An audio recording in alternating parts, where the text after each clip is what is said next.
ಅನ್ಸುತ್ತೋ ಅನ್ಸುತ್ತೆ. ನಾವೆಲ್ಲ 15 ಜಿಲ್ಲೆಗಳಲ್ಲಿ ಏನ್ ಕೆಲಸ ಮಾಡ್ತಾ ಇದೀವಿ, ದೇವದಾಸಿ ವಿಚಾರಗಳ ಕೆಲಸ ಮಾಡ್ತಾ ಇದೀವಿ. ದೇವದಾಸಿ ವಿಚಾರಗಳಲ್ಲಿ ಏನಾಗುತ್ತೆ ಅಂದ್ರೆ ಆಳುವ ವರ್ಗದ ಗಂಡಸು ಎಷ್ಟೋ ಶತಮಾನಗಳಿಂದ, ಎಷ್ಟೋ ತಲೆಮಾರುಗಳಿಂದ ಅವರ ಒಂದು ಇನ್ಫ್ಲೂಯೆನ್ಸ್ ಇಂದ ಪೂಜಾರಿಗಳು ಮತ್ತೆ ಆಳುವ ಭೂಮಾಲೀಕರು ಇವರು ದಲಿತರ, ಆದಿವಾಸಿ, ಶೋಷಿತ ಮಹಿಳೆಯರ ಮೇಲೆ ಅವರ ಮಾನಸಿಕವಾಗಿ, ದೈಹಿಕವಾಗಿ ಶೋಷಣೆ ಮಾಡಿದರೆ, ಬಳಸ್ಕೊಂಡಿದ್ದ ದೌರ್ಜನ್ಯ ಮಾಡ್ತಾರೆ. ಇದು ಈ ಪ್ರಕರಣದಲ್ಲೂ ಇವತ್ತಿನ ದಿನ ಆಧುನಿಕವಾಗಿ 2024ರಲ್ಲಿ ಮತ್ತೆ ಎಷ್ಟೋ ಒಂದು 10-15 ವರ್ಷ, ಎಷ್ಟೋ ವರ್ಷ ಆಗಿರ್ಬೋದು, ಅದರಲ್ಲಿ ಒಂದು ಪ್ರಭಾವ, ಒಂದು ರಾಜಕೀಯ ಪ್ರಭಾವ ಆಗಿರ್ಬೋದು, ಹಣದ ಪ್ರಭಾವ, ಭೂಮಿಯ ಪ್ರಭಾವ, ವಂಶಾವಳಿಯ ಪ್ರಭಾವ, ಪೊಲೀಸ್ ಪ್ರಭಾವ, ಇದೆಲ್ಲ ನಿಟ್ಕೊಂಡು ಇದೆಲ್ಲ ಕೆಲಸ ಮಾಡಿರೋದು. ಇದು ಏನಾದ್ರೂ ಇದರಲ್ಲಿ ನಮ್ಮ ಹರಿರಾಮ್ ಅವ್ರು ಹೇಳ್ದಂಗೆ, ಆನಂದ್ ಹೇಳ್ದಂಗೆ ಇದರಲ್ಲಿ ಪಾಕ್ಸೋ ಬಂದಿದ್ರೆ ಅಥವಾ ಇದನ್ನ ರೇಪ್ ಅಂತ ಬಂದಿದ್ರೆ 376 ಅಂತ ಪರಿಗಣಿಸಿದ್ರೆ ಇದು ಬಹಳ ಒಂದು ಸೀರಿಯಸ್ ಎಫೆಕ್ಟ್ ಆಗುತ್ತೆ. ನಮಗೆ ಇದರಲ್ಲಿ ಏನ್ ಎದ್ದು ಕಾಣುತ್ತೆ ಅಂದ್ರೆ ಇಂಪ್ಯೂರಿಟಿ ಅನ್ನೋ ಒಂದು ಪದ ನನಗೆ ಎದ್ದು ಕಾಣುತ್ತೆ. ಇಂಪ್ಯೂರಿಟಿ ಅಂದ್ರೆ ಇಂಗ್ಲಿಷ್ ಅಂತ ಹೇಳಿದ್ರೆ free from any kind of, ನನಗೆ free from any kind of punishment, ನಾನು ಏನ್ ಮಾಡಿದ್ರು ಸಾಧ್ಯ ಇದೆ. ಇದು ಒಂದು ಡ್ರಂಕ್ ವಿತ್ ಪವರ್ ಅಂತ ಕಾಣುತ್ತೆ.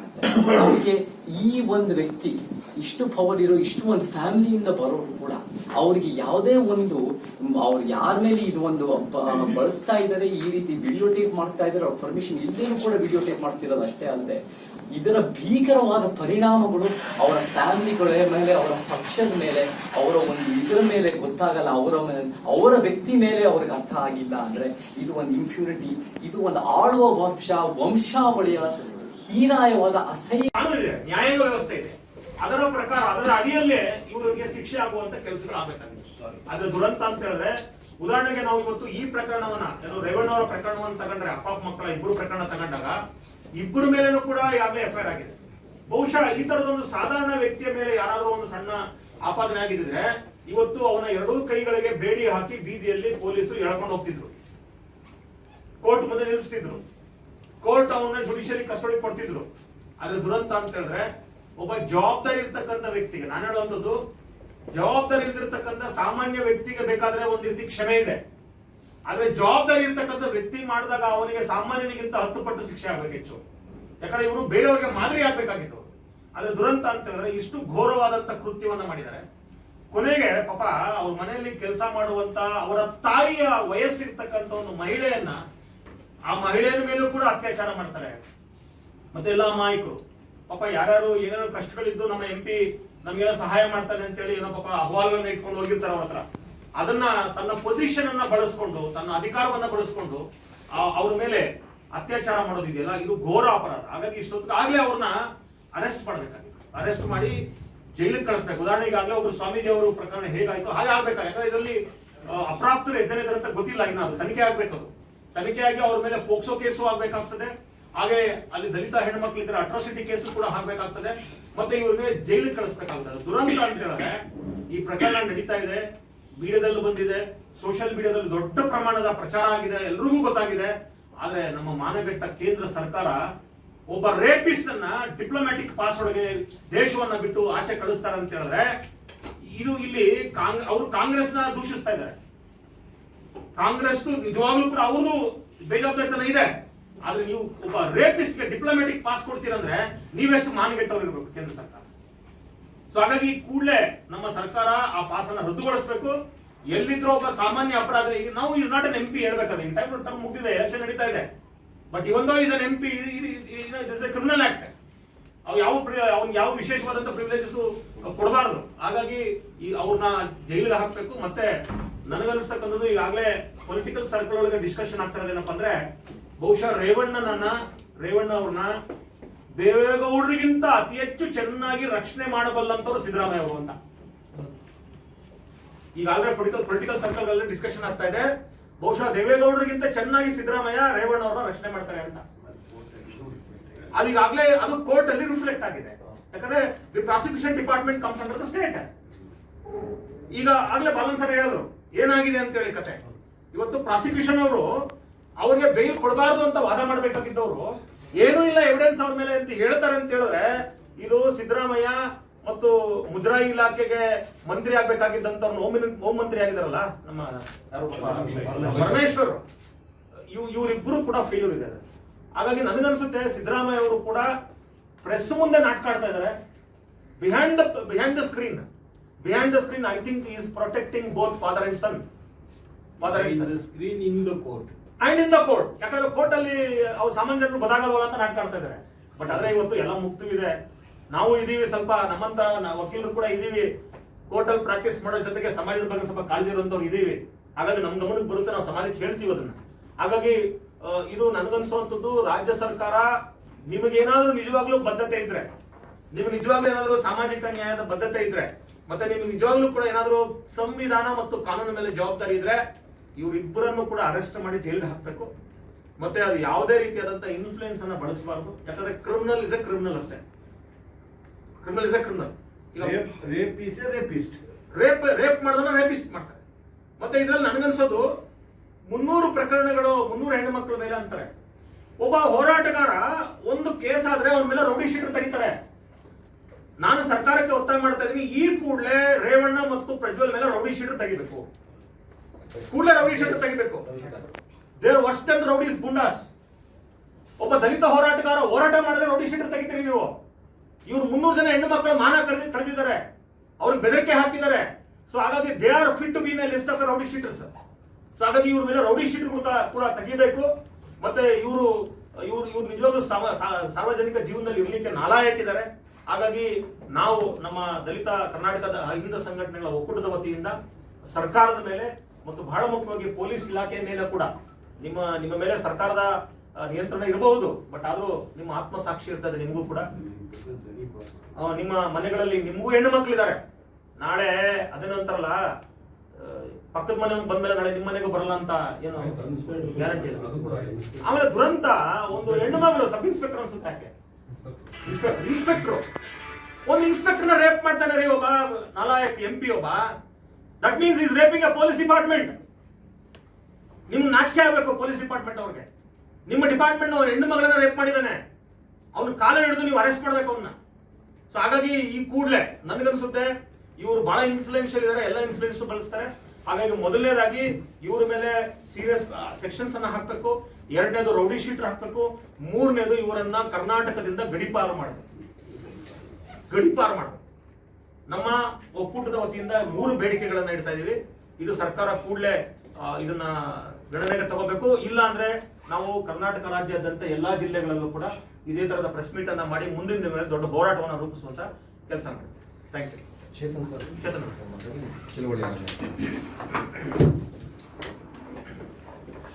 ಎಲ್ರಿಗೂ ನಮಸ್ಕಾರ. ಇವತ್ತು ಮಾಧ್ಯಮದವರು ಇಂತಹ ಒಂದು ಗಂಭೀರ ವಿಚಾರದಲ್ಲಿ ನೀವೆಲ್ಲರೂ ಬಂದು ಸೇರಿರೋದು, ನಮ್ಮ ಮಾತು ಕೇಳ್ತಾ ಇರೋದು ಬಹಳ ಸಂತೋಷ ಆಗುತ್ತೆ. ಧನ್ಯವಾದಗಳು. ಹರಿರಾಮ್ ಅವ್ರಿಗೆ, ಇಡೀ ಒಕ್ಕೂಟದ ಅಹಿಂದ ಒಕ್ಕೂಟದವರಿಗೆ ನಾನು ಧನ್ಯವಾದಗಳು ಹೇಳಕ್ಕೆ ಇಷ್ಟಪಟ್ಟು ನಾನು ಮಾತಾಡೋಕ್ಕೆ ಅವಕಾಶ ಕೊಟ್ಟಿದ್ದಕ್ಕೆ. ಇವಾಗಲೇ ಬಾಲನ್ ಸರ್, ಹರಿರಾಮ್ ಅವರು ಬಹಳ ಅರ್ಥಪೂರ್ಣವಾಗಿ ನಮಗೆ ಕಾನೂನಾತ್ಮಕವಾಗಿ ಸಿಸ್ಟಮಿಕ್ಕು ಮತ್ತು ಏನೇನು ಬೇಡಿಕೆಗಳಿದೆ ಅಂತ ಹೇಳಿದ್ದಾರೆ. ನಾನು ಕೆಲವು ಸಾಮಾಜಿಕ ವಿಚಾರಗಳು ಮಾತಾಡೋಕ್ಕೆ ಇಷ್ಟಪಡ್ತೀನಿ. 2018ರಲ್ಲಿ ಇದೇ ಥರ ಒಂದು ಬೇರೆ ಮಹಿಳೆಯ ಮೇಲೆ ದೌರ್ಜನ್ಯ ಆಗಿರೋ ಒಂದು ವಿಚಾರ ಬಹಳ ದೊಡ್ಡ ಮಟ್ಟಕ್ಕೆ ನಡೀತು. 2018ರಲ್ಲಿ ಮೀಟು ಅನ್ನೋ ಒಂದು ಹೋರಾಟ ನಡೀತು. ಅದರಲ್ಲೂ ಕೂಡ ಬಲಿಪಶುರಾಗಿರೋ ಸಂತ್ರಸ್ತ ಮಹಿಳೆಗಳ ಸಂಘಟನೆಗಳು ಮತ್ತು ಎಲ್ಲ ಹಿರಿಯ ಹೋರಾಟಗಾರರು ಪ್ರಜ್ಞಾವಂತರಿರ್ತಕ್ಕಂಥ ಒಂದು ಜವಾಬ್ದಾರಿಯುತವಾಗಿರ್ತಕ್ಕಂಥ ಸಂಘಟನೆ.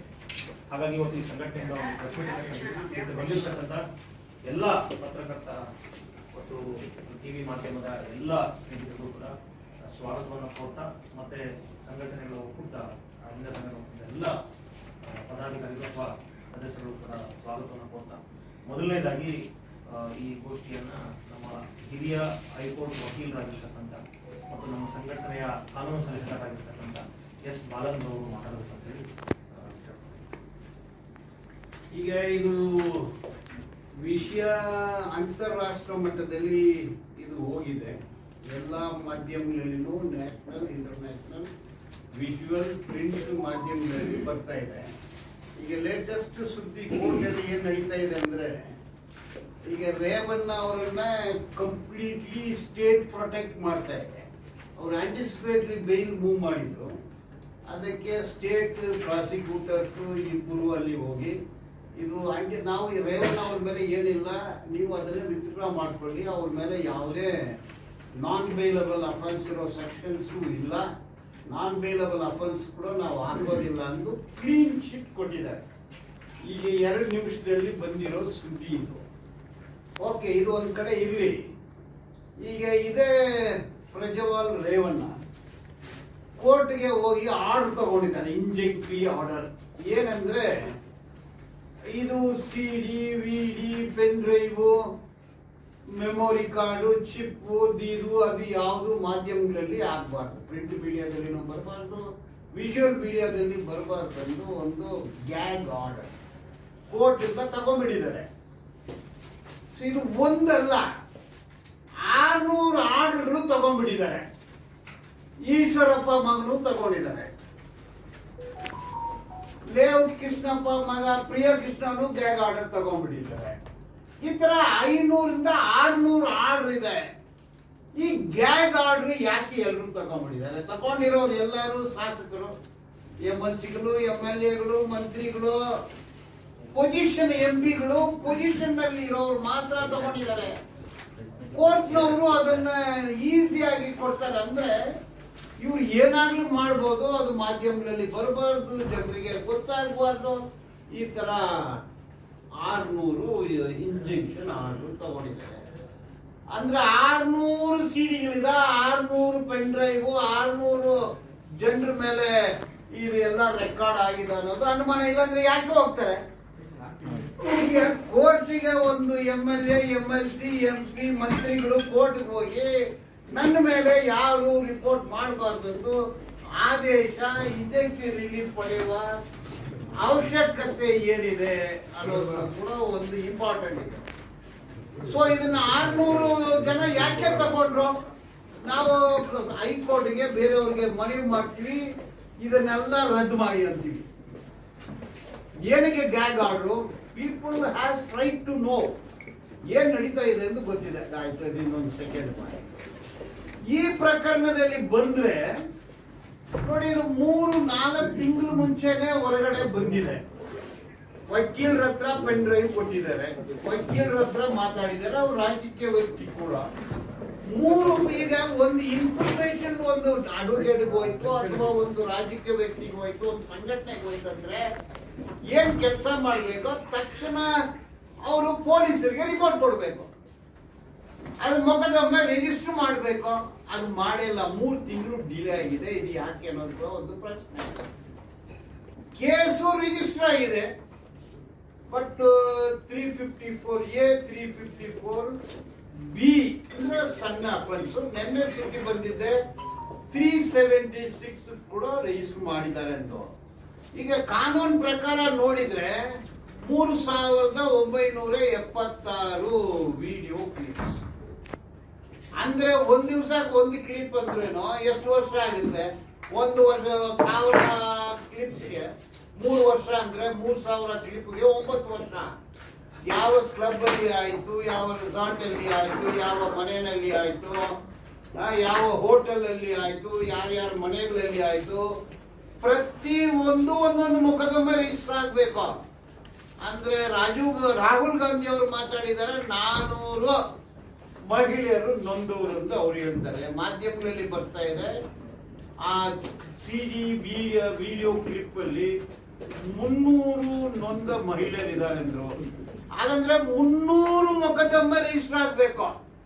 ಬೆಂಗಳೂರಲ್ಲಿ ಆಗಿದ್ರೆ ಬೆಂಗಳೂರಲ್ಲಿ ಒಂದು ರಿಜಿಸ್ಟ್ರೇಷನ್ FIR, ಹಾಸನಲ್ಲಿ, ಒಡೆನರಸೀಪುರ, ಇಲ್ಲ ಮೈಸೂರು, ರೆಸಾರ್ಟ್, ತಮಿಳುನಾಡು, ಎಲ್ಲೆಲ್ಲಿ ಎಲ್ಲ ಆಗಿದೋ ಅಲ್ಲಲ್ಲಿ ಒಂದೊಂದು ಮೊಕದ್ದಮೆ ರಿಜಿಸ್ಟರ್ ಮಾಡಬೇಕು. ಈಗ ಏನೋ 376 ಹಾಕಿದ್ದಾರೆ ಅಂದ್ರೆ ರೇಪ್ ಕೇಸ್ ಹಾಕಿದ್ದಾರೆ ಅಂತ ಗೊತ್ತಾಯ್ತು. ಒಂದಲ್ಲ 300 ಆಗ್ಬೇಕು. ಕಾನೂನಲ್ಲಿ ಅದು ಅವಕಾಶ ಇದೆ. We appeal the state to register ಒಂದು ನೊಂದ ಮಹಿಳೆಯ ಪರವಾಗಿ ಒಂದು FIR ರಿಜಿಸ್ಟರ್ ಮಾಡ್ಬೇಕನ್ನೋದು ಕಾನೂನು. ಆ ರೀತಿ ನಡ್ಕೊಳ್ತಾರೆ ಅಂತ ಕೂಡ ನಾವು ನಂಬ್ತೀವಿ. ಇನ್ನೊಂದು, ಈಗ DNA ಮೆಟೀರಿಯಲ್ ಸಿಗುತ್ತೆ. DNA ಅಂದ್ರೆ ಈಗ ಸ್ವಟ್ಟು, ಯೂರಿನು, ಬ್ಲಡ್, ಬೇರೆ ಬಾಡಿ ಫ್ಲೂಯಿಡ್ ಏನೆಲ್ಲ ಇದೆ, ಅದು ಯಾರ್ಯಾರು ನೊಂದ ಮಹಿಳೆಯರು ಅವ್ರ ಹತ್ರನೂ ಅದನ್ನ ಸೀಸ್ ಮಾಡಬೇಕು. ಈಗ ಯಾವ ಲಾಡ್ಜ್ ಅಲ್ಲಿ ಇದ್ರು, ಯಾವ ಬೆಡ್ಶೀಟು, ಯಾವ ಬಟ್ಟೆ ಧರಿಸಿದ್ರು DNA ಮೆಟೀರಿಯಲ್ ಯಾವ್ದೆಲ್ಲ ಇದೆ ಎಲ್ಲಾನು ಕಲೆಕ್ಟ್ ಮಾಡಬೇಕು. ಆಮೇಲೆ ಡಿಜಿಟಲ್ ಎವಿಡೆನ್ಸ್ ಕಲೆಕ್ಟ್ ಮಾಡಬೇಕು. ಇದು ತನಿಖೆ ವಿಚಾರ. ಇನ್ನೊಂದು ಏನ್ ಆಗ್ಬಿಟ್ಟಿದೆ ಅಂದ್ರೆ, ಈ ಒಲೆ ನರಸೀಪುರ ಹಾಸನ ಅಂದ್ರೆ ಅದೊಂದು ರಾಜಾಂಗ ಆಗ್ಬಿಟ್ಟಿದೆ. ಇವರೆಲ್ಲ ರಾಜರವರು, ಎಂಪರರು, ಮಹಾಪ್ರಭುಗಳು. ಆ ಏರಿಯಾ ಪೊಲೀಸು ಅವ್ರದ್ದೇ, ಕಲೆಕ್ಟ್ರೇಟು ಅವ್ರದ್ದೇ, ಫಾರೆಸ್ಟ್ ಡಿಪಾರ್ಟ್ಮೆಂಟ್ ಅವ್ರದ್ದೇ, ಅಲ್ಲಿರೋ ಜಮೀನು ಅವ್ರದ್ದೇ. ಆ ಕಾಲದಲ್ಲಿ ಮಹಾಪ್ರಭುಗಳಲ್ಲಿ ಊರಲ್ಲಿ ಇರೋ ಎಲ್ಲ ಹೆಣ್ಣು ಮಕ್ಕಳು ಅವ್ರ. ಇಂಥ ಒಂದು ವಿಚಾರ ಸಂಬಂಧಪಟ್ಟಂಗೆ ಸರ್ಕಾರವೇ ಮುಂದಾಗಿ ತಕ್ಷಣ ಏನೋ ಒಂದು ಕ್ರಮ ತಗೊಂಡು ತನಿಖೆಗೆ ಪ್ರಾರಂಭ ಮಾಡಬೇಕಿತ್ತು. 3-4 ದಿವಸದ ನಂತರ ಬರ್ತದೆ. ಅದರಲ್ಲೂ ತುಂಬಾ ವೀಕ್ ಸೆಕ್ಷನ್, ಸ್ಟೇಷನ್ ಅಲ್ಲೇ ಬೇಲ್ ಕೊಟ್ಟು ಕಳಿಸ್ಬಿಡುವಂತ ಸೆಕ್ಷನ್ ಹಾಕ್ಕೊತಾರೆ ಇವರು. ಇದು ಮೊದಲನೇದಾಗಿ. ಎರಡನೇದಾಗಿ ಸಾರಾ ಮಹೇಶ್ ಅನ್ನುವಂತಹ ಒಬ್ಬ ವ್ಯಕ್ತಿ ಈ ಗೌಡರ ಕುಟುಂಬದ ಪರವಾಗಿ ಸಂತ್ರಸ್ತ ಮಹಿಳೆಯರ ಮನೆಗಳಿಗೆ ಹೋಗಿ ಅವ್ರನ್ನ ಬೆದರಿಸುವಂತ ಕೆಲಸವನ್ನ ಮಾಡ್ತಾ ಇದ್ದಾರೆ, ಆಸೆ ಆಮಿಷಗಳನ್ನ ಓಡ್ತಾ ಇದ್ದಾರೆ. ಅವರು ಇವ್ರ ಮಾತನ್ನ ಕೇಳದೆ ಇದ್ದಾಗ ಅವ್ರಿಗೆ ಎಚ್ಚರಿಸುವಂತ ಕೆಲಸವನ್ನ ಮಾಡ್ತಾ ಇದ್ದಾರೆ ಅನ್ನೋ ಆರೋಪ ನಿನ್ನೆ ಇಡೀ ಹಾಸನದ ಮಹಿಳೆಯರು ಮಾಧ್ಯಮಗಳ ಮುಂದೆ ನಿಮ್ಮ ಮುಂದೆನೇ ಹೇಳ್ಕೊಂಡಿರುವಂತದ್ದು. ನಾನು ಇಲ್ಲಿ ಸರ್ಕಾರದ ನಿರ್ಲಕ್ಷ್ಯತೆ ಏನಂತ ಹೇಳಿದೆ, ಒಬ್ಬ ವ್ಯಕ್ತಿ SIT ತನಿಖೆ ನಡೀತಾ ಇರೋ ಸಂದರ್ಭದಲ್ಲಿ ಸಂತ್ರಸ್ತರ ಮನೆಗೆ ಹೋಗಿ ಬೆದರಿಸ್ತಾನೆ ಅಂದ್ರೆ ಅವ್ರಿಗೆ ಇನ್ನೆಷ್ಟು ಧೈರ್ಯ ಇರಬೇಕು, ಅಥವಾ ನಿಮ್ಮ ತನಿಖೆಯ ಅಧಿಕಾರಿಗಳು ಇನ್ನೆಷ್ಟು ವೀಕ್ ಆಗಿರ್ಬೇಕು, ನೀವು ಸರ್ಕಾರದವರು ಎಷ್ಟು ವೀಕ್ ಆಗಿರ್ಬೇಕು. ನೀವು ಬಹಳ ಸ್ಟ್ರಾಂಗ್ ಆಗಿ ಮತ್ತೆ ತುಂಬಾ ನಂಬಿಕಸ್ಥರಾಗಿ ತುಂಬಾ ದೃಢತೆಯಿಂದ ಈ ತನಿಖೆನ ಪ್ರಾರಂಭ ಮಾಡಿದ್ರೆ ಆತ ಸಾರಾ ಮಹೇಶ್ ಹೋಗಿ ಇನ್ನೊಬ್ಬರನ್ನ ಬೆದರಿಸುವಂತ ಧೈರ್ಯವನ್ನ ಮಾಡ್ತಾ ಇದ್ದಾರೆ. ಅವನ ಧೈರ್ಯ ಮಾಡ್ತಾ ಇದ್ರೆ ಅಂದ್ರೆ ನೀವು ವೀಕ್ ಆಗಿದ್ದೀರಿ ಅಂತ ಅರ್ಥ. ಈಗ ಬಾಲ ಸರ್ ಹೇಳಿದ್ರು ಕೋರ್ಟ್ ಅಲ್ಲಿ ಈಗಾಗಲೇ ನಾವು ಬೇಲ್ಗೆ ಏನೋ ಅಬ್ಜೆಕ್ಷನ್ ಹಾಕಲ್ಲ ಮಟ್ಟಕ್ಕೆ ಇವರು ಸರ್ಕಾರ ನಿಂತಿದ್ದಾರೆ ಅಂತಂದ್ರೆ ನನಗನ್ಸುತ್ತೆ ಇವರೆಲ್ಲ ಒಂದೇ ನಾಟಕದ ಒಂದೇ ವೇದಿಕೆಯ ಕಲಾವಿದರು ಇವರು ಅಂತ. ಕೆಲವರು ಸಿಕ್ಬಿಟ್ಟಿದ್ರೆ ಕೆಲವರು ಸಿಕ್ಬಿದ್ದಿಲ್ಲ. ಬಹುಶಃ ನಿನ್ನ ಪ್ರಶ್ನೆ ಮಾಡೋದು ನಾನೆಲ್ಲಿ ಸಿಕ್ಬಿಡ್ತೀನಿ ಅನ್ನುವಂತಹ ಅಳುಕು ಇವ್ರನ್ನ ಕಾಡ್ತಾ ಇರ್ಬೇಕು. ಅವ್ರ ಉದಾಹರಣೆಗೆ ಈಗಾಗಲೇ ನಮ್ಮ ಹತ್ರ ಮೊನ್ನೆ ಗ್ಯಾಗ್ದು ಆರ್ಡರ್ 37 ಜನರದ್ದು ಒಂದು ಆರ್ಡರ್ ನನಗೆ ಕಾಪಿ ಸಿಕ್ಕಿತ್ತು. ಅದರಲ್ಲಿ 22 ಜನ ಬಿಜೆಪಿಯವರು, 7 ಜನ ಕಾಂಗ್ರೆಸ್ನವರು, 4 ಜನ ಬಿಜೆಪಿಯವರು, JDS ನವರು ಗ್ಯಾಗ್ ಆರ್ಡರ್ ತಗೊಂಡಿರೋದು. ಏನ್ ಇವ್ರಿಗೆ ಅದನ್ನ ತಗೊಳ್ಳೋಂಥದ್ದು? ಈಗ ಈಶ್ವರಪ್ಪನ ಮಗನೂ ತಗೊಂಡಿರೋಂಥದ್ದು.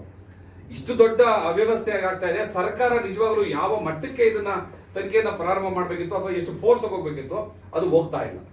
ಸೆಕ್ಷನ್ಗಳು ಸರಿ ಆಗ್ತಾ ಇಲ್ಲ. ಯಾರೋ ಹೋಗಿ ಬ್ಲಾಕ್ ಮೇಲ್ ಮಾಡ್ತಾ ಇದ್ರೆ ಎದುರಿಸ್ತಿದ್ದಾರೆ, ಅವ್ರ ಮೇಲೆ ಕ್ರಮಗಳನ್ನ ತಗೋತಾ ಇಲ್ಲ.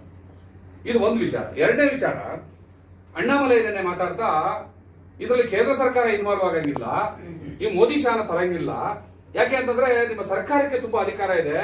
ರೆಡ್ ಕಾರ್ನರ್ ನೋಟಿಸ್ ಅನ್ನ ನೀವು ಕಳಿಸಿ ಫಾರಿನ್ ಅಲ್ಲಿ ಹಿಡಿಬೇಕು ಅಂತಂದ್ರೆ ಇಂಟರ್ಪೋಲ್ ಮೂಲಕ, ಅದಕ್ಕೆ ನಮ್ಮ ಸರ್ಕಾರದೇನು ನಿಮ್ಮ ಅನುಮತಿ ಬೇಕಾಗಿಲ್ಲ. ಇಡೀ ಭಾರತದ ಇತಿಹಾಸದಲ್ಲಿ ಕರ್ನಾಟಕ ರಾಜ್ಯ ಮಾತ್ರನೇ ಪ್ರಪ್ರಥಮವರೆಗೆ ತಾನೇ ಡಿಸಿಷನ್ ತಗೊಂಡು ವಿದೇಶಗಳಿಗೆ ಹೋಗಿ ಅಪರಾಧಿಗಳನ್ನ ಅರೆಸ್ಟ್ ಮಾಡಿದಂತ ಹಿಸ್ಟ್ರಿ ಇದೆ ಇಡೀ ಇಂಡಿಯಾದಲ್ಲಿ. ಕರ್ನಾಟಕ ಮಾತ್ರ ಮಾಡಿದ್ದು. ಹೀಗಿರುವಾಗ ನಿಮ್ ಸರ್ಕಾರದವ್ರಿಗೆ ಕಾನೂನು ನಾವು ಹೇಳ್ಕೊಡ್ಬೇಕಾಗಿದ್ಯಾ? ನಿಮ್ಮ DG and IGPಗೆ ನಾವ್ ಹೇಳ್ಕೊಡ್ಬೇಕಾಗಿದ್ಯಾ? ಮುಖ್ಯಮಂತ್ರಿಗಳೇ ನಿಮ್ಗೆ ಗೊತ್ತಿಲ್ವಾ ನಿಮಗೆ ಅಂತ ಪ್ರಶ್ನೆಯನ್ನ ಮಾಡ್ತಾ ಇದ್ದಾರೆ. Yes, of course ಒಪ್ಕೋತೀವಿ.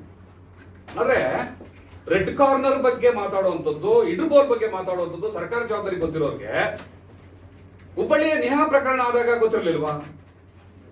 ಹುಬ್ಬಳ್ಳಿ ನೇಹಾ ಪ್ರಕರಣದಲ್ಲಿ ಲೋಕಲ್ ಪೊಲೀಸ್ನವ್ರು ಮಾಡುವಂತ ಕೆಲಸಕ್ಕೆ ನಿಮ್ಮ ಮೋದಿ ಬರ್ಬೋದು, ನಿಮ್ಮ ಅಮಿತ್ ಶಾ ಬರ್ಬೋದು, ನಿಮ್ಮ ನಡ್ಡಾ ಬರ್ಬೋದು, ನಿಮ್ಮ ಜೋಶಿ ಬರ್ಬೋದು, ಎಲ್ಲರೂ ಬರ್ಬೋದು, ಶೋಭಾ ಕರಂದ್ಲಾಜೆ ತರದವರು ಕೂಡ ಮಾತಾಡಬಹುದು. ಲೋಕಲ್ ಪೊಲೀಸ್ನವ್ರು ಮಾಡೋ ಕೆಲಸ ಕೇವಲ ಕೆಲವೇ ಗಂಟೆಗಳಲ್ಲಿ ನೇಹಾ ಮರ್ಡರ್ ಮಾಡಿದಂತಹ ಒಬ್ಬ ಕೊಲೆಗಾರನ ಈ ಪೊಲೀಸರು ಹಿಡಿದಾಕಿದ್ದಾರೆ. ಆದ್ರೂ ಕೂಡ ನೀವು ನ್ಯಾಷನಲ್ ಇಶ್ಯೂ ಮಾಡ್ತೀರಿ, ಇಂಟರ್ನ್ಯಾಷನಲ್ ಇಶ್ಯೂ ಮಾಡ್ತೀರಿ, ಬಂದು ಇದನ್ನ ಪ್ರಶ್ನೆ ಮಾಡ್ತೀರಿ. ಮಾಡಿ, ನಿಮ್ ಜವಾಬ್ದಾರಿ ಇದ್ರೆ ಮಾಡಿ, ಸ್ವಾಗತ ಮಾಡ್ತೀವಿ. ಒಬ್ಬ ನೇಹಾ ಪ್ರಕರಣದಲ್ಲಿ ಇಷ್ಟು ನೀವು ಮಾತಾಡುವಂತಹ ಬದ್ಧತೆ ಇದ್ದಂತವರು ಸುಮಾರು 2976 ವಿಡಿಯೋ ಕ್ಲಿಪ್ ಅಲ್ಲಿ ಇರಬಹುದಾದಂತಹ 300ರಿಂದ 400ರಿಂದ ಮಹಿಳೆಯರ ವಿಚಾರಕ್ಕೆ ಸಂಬಂಧಪಟ್ಟಂತೆ ನೀವು ಮಾತೇ ಆಡೋದಿಲ್ಲ. ಇದು ನಮ್ಮ ಜವಾಬ್ದಾರಿ ಅಲ್ಲ, ಇದು ಏನೋ ರಾಜ್ಯ ಸರ್ಕಾರಕ್ಕೆ ಮಾತ್ರ ಸಂಬಂಧಪಟ್ಟಿದ್ದು, ಕೇಂದ್ರ ಸರ್ಕಾರಕ್ಕೆ ಇದು ಇಲ್ಲವೇ ಇಲ್ಲ ಅಂತಂದ್ರೆ ನಿಮ್ದೇನು 2 ನಾಲ್ಗೆನಾ ಅಂತ? ಅಂದ್ರೆ ನಿಮಗೆ ಬೇಕಾದಂತಹ ವಿಚಾರಗಳು, ನಿಮಗೆ ಬೇಕಾದಂತಹ ಧಾರ್ಮಿಕ ವ್ಯಕ್ತಿಗಳು ಇನ್ವಾಲ್ವ್ ಆಗಿದ್ರೆ, ನಿಮಗೆ ಬೇಕಾದಂತಹ ಪೊಲಿಟಿಕಲ್ ಗೈನ್ ಸಿಗೋದಿದ್ರೆ ಮಾತ್ರ ನೀವು ಮಾತಾಡ್ತೀರಿ, ಯಾರ ವಿಚಾರಕ್ಕಾದ್ರು. ಈಗ ಮಾತಾಡೋದಿಲ್ಲ, ಬೇರೆ ವಿಚಾರ, ನಮ್ದು ರಾಜ್ಯ ಸರ್ಕಾರ ಇದು, ಕೇಂದ್ರ ಸರ್ಕಾರ ಬೇರೆ ಇದು ಅಂತ ಮಾತಾಡ್ತಿರಲ್ಲ, ನಿಮಗೇನಾದ್ರೂ ಜವಾಬ್ದಾರಿ ಇದೆಯಾ ಅನ್ನೋದು ಪ್ರಶ್ನೆಯನ್ನ ನಾವು ಮಾಡುವಂಥದ್ದು. ಮಾಳ್ವಿಕ್ ಅವ್ರು ಹೇಳ್ತಾ ಇದ್ರು, ಬಿಜೆಪಿಯ ವಕ್ತಾರರು ಏನಂತ ಹೇಳ್ತಿದ್ರು ಅಂತಂದ್ರೆ, ಏನ್ ರಿಸಲ್ಟ್ ಬರುತ್ತಲ್ಲ 4ನೇ ತಾರೀಕು, ಮುಂದಿನ ತಿಂಗಳಲ್ಲಿ 4ನೇ ತಾರೀಕು ರಿಸಲ್ಟ್ ಬರುತ್ತಲ್ಲ, ರಿಸಲ್ಟ್ ಬಂದ ನಂತರದಲ್ಲಿ ಒಂದು ವೇಳೆ ಪ್ರಜ್ವಲ್ ರೇವಣ್ಣ ಗೆದ್ರೆ ಅವರು NDA ಕೂಟದ ಅಭ್ಯರ್ಥಿ, ಸಂಸದ. ಅಲ್ಲದೆ ಹೋದ್ರೆ ಅಲ್ಲಿವರೆಗೂ ಕೂಡ ಅವರು ಕಾಂಗ್ರೆಸ್ ಮತ್ತೆ JDS ನ ಅಲಯನ್ಸ್ ಇಂದ ಗೆದ್ದಂತ ಸಂಸದ, ಅವರು ಕಾಂಗ್ರೆಸ್ ಮತ್ತೆ JDS ನ ಸಂಸದ ಅಂತ ನೀವು ಕನ್ಸಿಡರ್ ಮಾಡಬೇಕು ಅಂತ. ಕಾಂಗ್ರೆಸ್ ಮತ್ತು JDS ನ ಸಂಸದ ಆಗಿದ್ದಂತವ್ರಿಗೆ ಅವ್ರ ಮೇಲೆ ಆರೋಪಗಳು ಇತ್ತು ಅಂತ ಈಗಾಗಲೇ ನನಗೆ ಗೊತ್ತಾಗಿದೆ. ಯಾಕೆಂತಂದ್ರೆ ಒಂದು TV ವಾಹಿನಿಯವರು ಕುಮಾರಸ್ವಾಮಿ ಅವ್ರನ್ನ ಮಾತಾಡುವಾಗ ಅವರು ನೇರವಾಗಿ ಒಪ್ಕೋತಾರ, ಅವರು ಸಮಸ್ಯೆ ಇದೆ ಇಲ್ಲಿ, ಪ್ರಜ್ವಲ್ ರೇವಣ್ಣ ಅವರಿಗೆ ಟಿಕೆಟ್ ಕೊಟ್ರೆ ಅನಾಹುತ ಆಗುತ್ತೆ ಅಂತ ಬಿಜೆಪಿಯವರು ನನಗೆ ತಿಳಿಸಿದ್ರು. ನಾನು ಇದನ್ನ ತಂದೆಯವ್ರ ಗಮನಕ್ಕೆ ತಂದಿದ್ದೆ. ತಂದೆಯವರು ಹೇಳಿದ್ರು ವಿಲ್ ಟೇಕ್ ಕೇರ್, ನಾವು ಅದನ್ನ ಗಮನಿಸೋಣ, ನಾವು ನೋಡ್ಕೊಳ್ಳೋಣ, ಗೆಲ್ಸೋಣ ಅಂತ ಹೇಳಿದ್ರು. ಹಾಗಾಗಿ ನಾನು ಕಟ್ಟಿ ಬಿದ್ದೆ ಅಂತ ಹೇಳ್ತಾರೆ. ಅಂದ್ರೆ ನಿಮಗೆ ಅವ್ರ ಆರೋಪ ಗೊತ್ತಿದೆ, ಸಮಸ್ಯೆ ಏನು ಅಂತ ಅರ್ಥ ಆಗಿದೆ. ಇಷ್ಟಾಗಿ ಕೂಡ ನೀವು ಬಿಜೆಪಿನವರು ಅವ್ರು ಟಿಕೆಟ್ ಕೊಟ್ಟಿದ್ದಾರೆ ಅಂದ್ರೆ ಅವರು ಕಾಂಗ್ರೆಸ್ ಮತ್ತೆ ಜೆಡಿಎಸ್ ನ ಅಭ್ಯರ್ಥಿ ಸಂಸದ ಹೆಂಗಾಗ್ತಾನೆ ಮಾಳ್ವಿಕ ಅವರೇ? 4ನೇ ತಾರೀಕು ನಂತರ ಗೆದ್ರೂ ಕೂಡ ನೀವು ಒಂದು ಮಹಿಳಾ ಪರವಾದಂತಹ ಧ್ವನಿಯಾಗಿದ್ರೆ, ನಿಮ್ಮೊಳಗಡೆ ತಾಯ್ತನ ಇದ್ರೆ, ಅಥವಾ ನಿಮ್ಗೆ ನಾನು ಹೆಣ್ಣು ಅನ್ನೋ ಪ್ರಜ್ಞೆ ಏನಾದ್ರು ಒಳಗಡೆ ಸ್ವಲ್ಪ ಮೆದುಳು ಕೆಲಸ ಮಾಡ್ತಿದ್ರೆ, 4ನೇ ತಾರೀಕು ನಂತರ ಆತರ ಗೆದ್ರೂ ಕೂಡ ಇಂತ ಒಂದು ಸೀರೀಸ್ ಆಫ್ ರೇಪ್ ನ ಕೇಸ್ ನಲ್ಲಿ ಅಕ್ಯೂಸ್ ಆಗಿರುವಂತ ಒಂದು ಆಪಾದನೆ ಹೊತ್ತಿರುವಂತವನು ನಮ್ಮ ಸಂಸದ ಆಗೋದಕ್ಕೆ ಸಾಧ್ಯ ಇಲ್ಲ. ಆತನ ಸಂಸದ ಸದಸ್ಯತ್ವವನ್ನು ರದ್ದುಗೊಳಿಸೋ ನಾವು ಹೋರಾಟ ಮಾಡ್ತೀವಿ ಅಂತ ನಿಮ್ ಬಾಯಿನಲ್ಲಿ ಬರ್ಬೇಕಿತ್ತು, ನಿಮಗೆ ಸಾಮಾಜಿಕ ಪ್ರಜ್ಞೆ ಇದ್ದಿದ್ರೆ. ಮತ್ತೆ ನೇಹಾ ಪ್ರಕರಣ ಬಂದು ಕೂಡಲೇ ಅವರು ತುಂಬಾ ದೊಡ್ಡ ವಯಸ್ಸಲ್ಲಿ ಮಾತಾಡ್ತಾರೆ ಏನು ರಾಜ್ಯ ಸರ್ಕಾರದ ಫೇಲ್ಯೂರ್ ಬಗ್ಗೆ. ಅದೇ ಇದೇ ಹಾಸನದ ಪ್ರಕರಣ ಬಂದು ಕೂಡಲೇ ಸಾಫ್ಟ್ ಆಗಿ ಮಾತಾಡ್ತಾರೆ, SIT ತನಿಖೆ ನಡೀತಾ ಇದೆ, ಕೋರ್ಟ್ ಅಲ್ಲಿ ಇದೆ, ತೀರ್ಮಾನ ಆಗ್ಲಿ ಬರ್ಲಿ. ಈ ತನಿಖೆ ತೀರ್ಮಾನ ಆರ್ಡರ್ ಬರ್ಲಿ ಅನ್ನೋದು ಹಾಸನಕ್ಕೆ ಮಾತ್ರ ಸಂಬಂಧಪಡುತ್ತಾ ಅಥವಾ ಬೇರೆ ಬೇರೆ ಪ್ರಕರಣಗಳು ಸಂಬಂಧಪಡುತ್ತಾ? ಇಷ್ಟು ದೊಡ್ಡ ಏನೋ ಮಾನಸಿಕ ಗುಲಾಮಗಿರಿತನ ನಡೀತಾ ಇದೆ ಇಲ್ಲಿ. ಇದ್ರ ಸಂದರ್ಭದಲ್ಲಿ ರಾಜ್ಯ ಸರ್ಕಾರ ತುಂಬಾ ಬೇಜವಾಬ್ದಾರಿಯಿಂದ ನಡೆದುತ್ತಾ ಇದೆ. ಅದನ್ನ ಖಂಡಿಸುವಂತಹ ಕೆಲಸ ಮತ್ತೆ ರಾಜ್ಯ ಸರ್ಕಾರ ಈ ಕೂಡಲೇ ನೀವೆಲ್ಲರೂ ಕೂಡ ಒಂದೇ ನಾಟಕದ ಒಂದೇ ವೇದಿಕೆ ಕಲಾವಿದರು ಆಗಬಾರದು. ಇದ್ರೂ ಕೂಡ ನಿಮ್ ಜವಾಬ್ದಾರಿನ ಮೆರಿಬೇಕು, ನಿಮ್ಮ ಸ್ಥಾನಗಳನ್ನ ನಿಮ್ಮ ಘನತೆಗಳನ್ನ ಉಳಿಸ್ಕೊಳ್ಬೇಕು ಅನ್ನುವಂತಹ ಒಂದು ಆಗ್ರಹವನ್ನ ನಾವು ಈ ಒಕ್ಕೂಟದ ಪರವಾಗಿ ಮಾಡ್ತಾ ಇದ್ವಿ. ಧನ್ಯವಾದ. BR ಭಾಸ್ಕರ್ ಪ್ರಸಾದ್ ಅಂತ.